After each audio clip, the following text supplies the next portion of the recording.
does have short, like sometimes. All right, now you can hear me. Yeah. Okay. Might short out again, but I'm pretty loud. Heather and Miranda asked me to share my testimony tonight. And most of the guys that attend my high school Sunday school class, they've heard it, but it doesn't hurt you to hear it again. So I'm kind of proud of it. But anyways, I grew up in church and went to church. My mom took me to church every Sunday night, Wednesday night. I mean, I was there. I didn't always go to a Baptist church. I grew up in the Church of Christ. And anyways, all through my life, I mean, you know, the gospel was preached to me from a very young age. And I knew that from a young age that I was a sinner. And I knew that, you know, the penalty of that sin was death and hell. But for some reason, I think I was just intimidated. I didn't want to go forward. That was how it first did. I was kind of shy. Y'all won't believe that, but when I was a kid, I was shy. I didn't ever speak to anybody. But I was. And a lot of that had to do because when I was growing up, I moved around a lot. Mom and Dad was in the Army. And so I was never in a, it's true. I promise. I was never a part of, I guess, a real strong church family because we moved around a lot, you know, and I never was very comfortable with any church that I went to up until we moved back here when I was in 6th grade.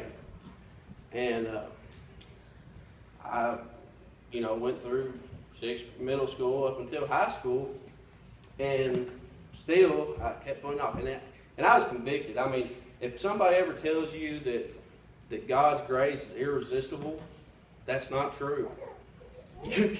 We have choice. If God's grace was irresistible, we wouldn't have a choice of it. And we have a choice. And I made the wrong choice for a long time. And it was the dumbest thing that I ever did. But when we're kids, sometimes we do stupid things. But anyways, when I got into high school, I was involved in our youth pretty strongly. You know, like I said, Mom took me to church every Wednesday night. And a boy that was in my youth group was killed in a car crash. And I remember it was probably my junior year of high school. And I remember thinking that really, really set home to me because I knew Eli was his name. And I knew that he was in heaven. I knew he was. I mean, you could tell. I mean, he had no problems telling you he was going to heaven. And, you know, I had no doubts about that. But I knew that for some reason, if I was in that car with him, that although Eli went to heaven, I'd be in heaven. We wouldn't be going to the same place. And, you know, what I do, I didn't do it then either. And my problem then was just like that woman that I talked to last night.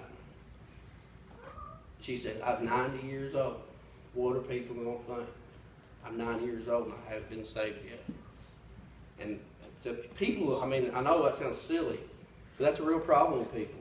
And it's so simple, it's so easy, but we make it hard, and I made it hard. And I said, the devil, I mean, hey, he was working on me hard. He was saying, you know, hey, all these people think you're saved already. You know, you didn't grow up here. They think you got saved a long time ago. You're good, you know, and some of them knew, but most of them probably did just assume, and we do that a lot. And it's a scary thing to assume.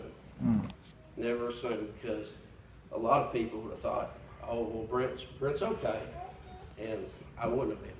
And I'd had a lot of people that if they had known, that they would have witnessed to me. But anyways, I went on, kept pushing it back.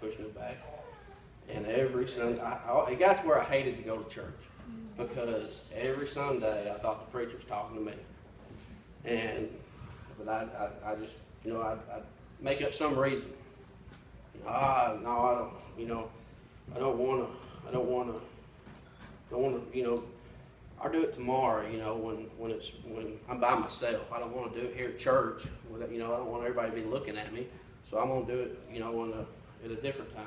But I never did. That was my problem. And I grew up. I didn't quite agree with the theology that I grew up under. It was more of a works-based faith that I was at. And anyways, make a long story short, I was at Wednesday night class one night, and I was already 18 years old. I just graduated high school, and my Wednesday night teacher said, "No, I'm sorry, I took that back. I was just about to turn 18 years old. I started my senior year of high school." But my Wednesday night teacher, my cousins were in from Texas at that time. And I had a cousin that was probably 15, and 15 or 16, something like that. And she came to Wednesday night class with me. And I remember he asked us, he said, if you die tonight, are you going to heaven or are you going to hell? And for some reason, I don't know, I've heard that message 100 times, but for some reason, it really hit me that time, and I knew that I had to make a decision. And me and my cousin went back to my car. He didn't ask us to raise our hand or anything like that. He just asked us to think about it.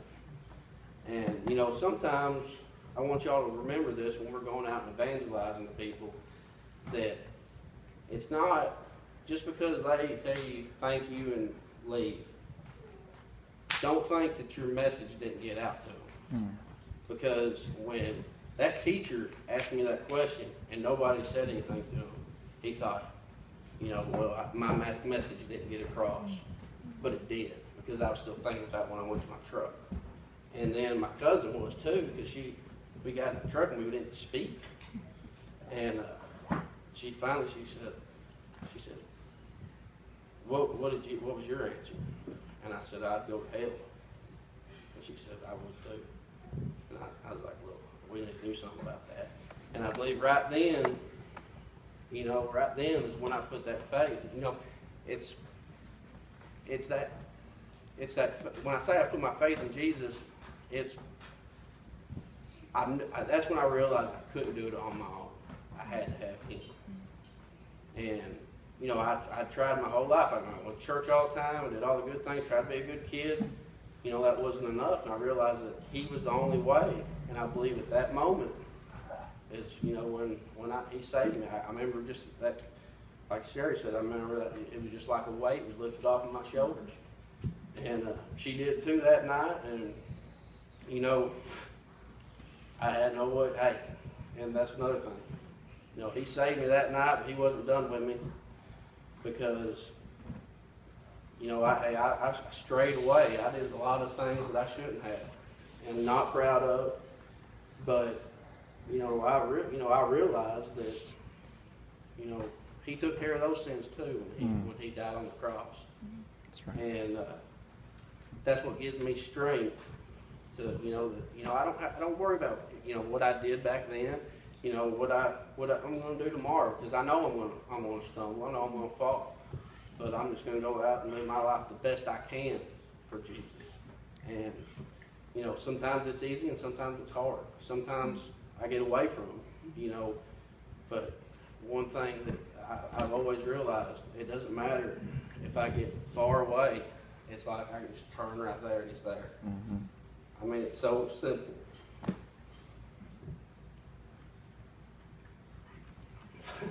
I didn't cry when I told them, but that's what I want everybody to know. He never lets go of you. That's right. And don't ever beat yourself up, because He's not beating you up. He's just forgiving you. That's right. And I'm glad of that, because coming out here and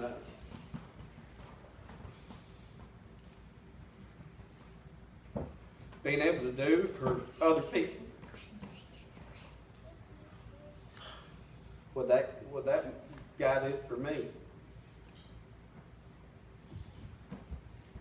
That's the best feeling in the world.